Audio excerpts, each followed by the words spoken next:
When it comes to fresh herbs, you have a lot of choices. Now, the difference between herbs and spices is that herbs are green, like this is an herb, right?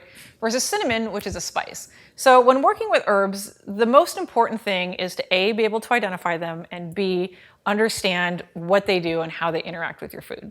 So first, you're gonna run into different kinds of herbs, different families. First, we've got wide leaf herbs. This is sage, and you can see it's got kind of a wide leaf right here. This is basil. It's also got kind of a wide leaf. This is rosemary, with a little bit of thyme piggybacking there. This is rosemary.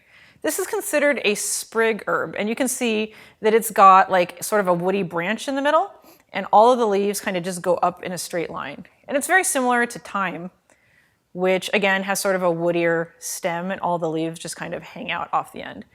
We've got tarragon, which is kind of a sprig herb. The leaves are really long, but you still have like this woody stem in the middle that holds all of the leaves together. Then you've got lacy herbs. Now, this is parsley.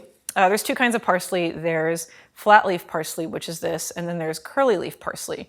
Personally, I prefer this Italian parsley. But as you can see, the leaves are a little lacier. And another herb that falls into this family is cilantro, and anything else that has kind of leaves kind of hanging off the edges or off these like sort of sub branches, and that you can pluck off and sort of have like a lacy leaf. And then we've got like the outlier. These are chives. They don't really fall into any other family. They're kind of their own thing, but we love them anyway.